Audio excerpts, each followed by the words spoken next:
राधे राधे साथियों, हमने last class में रूपक अलंकार तक चर्चा कर ली थी।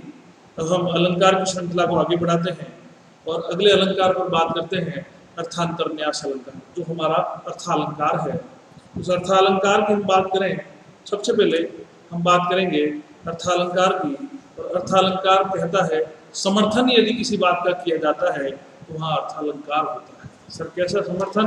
तो बात करूं, सबसे पहले यदि कोई एक इंटेलिजेंट लड़का है और एक डफोड़ लड़का है, दोनों साथ में रहते हैं। एक इंटेलिजेंट लड़का, एक प्रश्न है आपके लिए, एक इंटेलिजेंट लड़का अगर एक डफोड़ लड़के के साथ रहता है या एक डफोड़ लड़का एक इंटेलिजेंट लड़के के साथ रहता है तो होगा क्या? तो सर जो डफर होगा वो इंटेलिजेंट हो जाएगा, ठीक है। लेकिन यही अनुपात अगर यूँ हो गया कि दूसरा प्रश्न आपसे पूछूं, क्या एक इंटेलिजेंट लड़के के साथ एक डफर लड़का होगा तो क्या डफर लड़का इंटेलिजेंट हो जाएगा? तो उस बात का हम क्या करते हैं? समर्थन करते हैं। जी हाँ, बिल्कुल सही कहा, समर्थन। दूसरी बात कि अगर दो डफर बच्चे हैं और एक इंटेलिजेंट बच्चा है तब क्या होगा? तो सर ऐसी परिस्थिति में जो इंटेलिजेंट है वो डफर, इस बात का क्या करते हैं? बिल्कुल से समर्थन करते हैं। उसी प्रकार एक उदाहरण है, जैसे एक बड़ा सा पात्र है, उस बड़े से पात्र में ऐसे लाइक तगारा या पतीला कुछ भी ले लो, उसमें लड्डू भर करके पड़े हुए हैं और यदि कहा जाए कि एक घंटे में इसको खत्म करने हैं, तो क्या भीम के विषय में अगर ऐसा कहा जाए कि इस लड्डू को भीम खत्म कर देगा तो इस बात का हम समर्थन कर सकते हैं? तो जी हाँ, इस बात का समर्थन है क्योंकि भीम कार्य को आसानी से कर सकता है क्योंकि उसका वो कार्य है, ठीक है। तो इसी प्रकार सामान्य बात का विशेष बात से, विशेष बात का सामान्य बात से समर्थन किया जाता है, वहाँ अर्थांतर न्यास अलंकार होता है, ठीक है। इसी कारण, इसीलिए इसका लक्षण कहता है कि सामान्यम वा विशेषो वा तदन्येन समर्थ्यते यत्र स्वार्थांतर न्यासः साधर्म्येण तरेण वा। कहते हैं कि सामान्यम वा विशेषो वा, माने सामान्य बात का विशेष बात से, ठीक है। फिर उसने कहा सर केवल इतना ही काफी है? नहीं, तो सर विशेष बात का सामान्य बात से, ऐसा भी तो हो सकता है। उसके बाद सर विशेष बात का विशेष बात से, ठीक है, और सामान्य बात का विशेष बात से, ठीक है, सामान्य बात का सामान्य बात से। ऐसा हो सकता है सर कि सर सामान्य बात का विशेष बात से समर्थन किया जाता है, बिल्कुल सही बात। विशेष बात का सामान्य बात से समर्थन, बिल्कुल सही है। उसके बाद विशेष का विशेष के साथ भी समर्थन किया जा सकता है और सामान्य का सामान्य के साथ भी समर्थन किया जाता है। तो कहते हैं कि सामान्यम वा विशेषो वा तदन्येन समर्थ्यते यत्र स्वार्थांतर न्यास साधर्म्येण तरेण वा। तो कहा गया कि सामान्य बात का विशेष बात से जहाँ समर्थन किया जाता है वहाँ अर्थांतर न्यास अलंकार होता है, ठीक है। फिर कहा दूसरे में दूसरा लक्षण भी कहा है कि सर वाह, ये अगर याद नहीं करना है तो आप दूसरा याद कर सकते हैं। तो उसमें क्या कहा कि भवेद अर्थांतर न्यासो अनुशक्तार्थांतराभिधा। उसने कहा कि अर्थांतर न्यास होता है जब दो अलग अलग में सामान्य या विशेष या सामान्य में समर्थन की प्रक्रिया होती या समर्थन कार्य हो, ऐसी कार्य में, ऐसी बात में जब समर्थन किया जाए किसी के द्वारा, वह अर्थांतर न्यास विधा में होता है, ठीक है। अब कैसे होता है? तो साथियों सबसे पहले हम देखते हैं कि यहाँ पर जो है वो एक उदाहरण दिया हुआ है। दो उदाहरण हैं आपके सामने, देखें दोनों कि हनुमान उदितरदम दुष्करम किम महात्मनम। अब एक प्रश्न पूछो आपसे कि समुद्र लांघना, अगर आप और मेरे लिए ये बात कही जाए, समुद्र को लांघा जा रहा है, अगर आप लांघ सकते हैं या मैं लांघ सकता हूँ, तो क्या ये संभव है? इस बात का समर्थन हो सकता है? तो जी नहीं। लेकिन यदि मैं कहूँ कि हनुमान जैसे महात्मा के लिए अंबुदी मन समुद्र का तरदम मन तैर कर पार करना दुष्कर्म के महात्मा, क्या क्या कठिन कार्य है उनके लिए? तो जी नहीं, हनुमान जी एक बार उड़ करके जाएंगे और समुद्र ऑटोमेटिक लाग गई। तैर करके भी पार करना उनके लिए आसान है, क्योंकि उनके जैसा बलशाली बुद्धिमान व्यक्ति कोई और नहीं है। इसलिए इस बात का हम क्या कर सकते हैं, समर्थन करते हैं। तो हनुमान अम्बुदितरदम दुष्करम किम महात्मा नाम, छोटा सा एक छोटी सी दो पंक्तियां है, एक पंक्ति है उसको आप दोहराएंगे, इसको याद करेंगे कि हनुमान अम्बुदितरदम दुष्करम किम महात्मा नाम, कहते हैं कि हनुमान जी का समुद्र तैर करके पार करना उनके लिए कोई, ऐसे महात्मा के लिए ऐसा कोई कठिन कार्य नहीं है कि वो आसानी से समुद्र लांघ करके एक पार से दूसरे पार पर छोड़ कर जा सकते हैं, एक तट से दूसरे तट पर जा सकते हैं, है ना।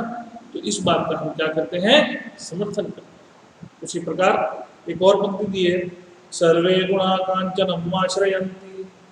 सर्वे गुण माने सभी गुण, कांचनम माने धन पैसे लक्ष्मी में समाहित होते हैं। ऐसा वर्तमान परिप्रेक्ष्य में यह बिल्कुल सटीक कहा गया है कि सभी गुण जो है वो किसमें विद्यमान होते हैं साथियों, सभी गुण जो है वो आपके पैसे में, धन में, है ना, उस लक्ष्मी में विद्यमान है। क्योंकि अगर पैसा है, एक पंक्ति कही जाती है कि वो रोकड़ा हो तो ढोकरा भी पड़ नहीं जाएगा, यह इस बात का भी समर्थन है। अगर वो पैसा वाला है, उसके पास धन है, बहुत ज़्यादा प्रॉपर्टी है, तो ऐसी स्थिति में कोई भी कितनी भी सुंदर स्त्री उससे विवाह कर सकती है। अभी हाल में हमने देखा कि सैफ अली खान का उदाहरण ले लें आप, करीना कपूर की उम्र और सैफ अली खान की उम्र को लेकर के पैसों के लिए ये सब हुआ। रवीना टंडन का उदाहरण ले लें आप, उसके बाद आप किसका उदाहरण ले सकते हैं, और भी आप कई सारे ऐसे उदाहरण हैं हमारे सामने जिनको आप, जैसे अनूप जलोटा है जिन्होंने जिससे शादी की जिस लड़की से, वो बहुत कम उम्र की है, और अनूप जलोटा की उम्र वहाँ कहीं कहीं गुना ज़्यादा है ना। तो ऐसी परिस्थितियों में हम समर्थन जिस बात का करते हैं वह अर्थांतरन्यास अलंकार होता है। ठीक है जी। सर्वे गुणा कांचनम आश्रयंती, कि सभी गुण जो है वो कांचन में, धन में विद्यमान है, लक्ष्मी में विद्यमान। अब होता है हमारा दूसरा अगला अलंकार, वो क्या कहता है, कहता है उस अलंकार का नाम है स्वभावोक्ति अलंकार। आपको दिख रहा होगा स्वभावोक्ति अलंकार जो है वो क्या कहता है, ये कहता है कि स्वभावोक्ति असौचारो यथावद वस्तु वर्णनम, अर्थात जहाँ जिस व्यक्ति का जैसा स्वभाव है वैसी उक्ति कही जाती है, स्वभाव उक्ति। जिस व्यक्ति का जैसा स्वभाव है वैसी डिक्टो, यथावत हूबहू अगर कोई उक्ति कही जाती है, सेम टू सेम, कि साहब इसका स्वभाव ऐसा है, उसी बात का हूबहू वर्णन यदि कहीं किया जाता है उसे स्वभावोक्ति अलंकार कहते हैं साथियों। कैसे? किसी के स्वभाव की उक्ति करना स्वभावोक्ति कहलाता है। ठीक है। लक्षण कहता है कि स्वभावोक्ति ही असौचारो यदा यथावत वस्तु वर्णनम। सर मेरे को ये याद नहीं करना है, तो दूसरा भी है कि स्वभावोक्ति स्तु डिम्बादे स्वक्रिया रूप वर्णनम। दोनों ही बातें एक जैसी हैं, लैंग्वेज अलग अलग है, भाषाएं अलग अलग है।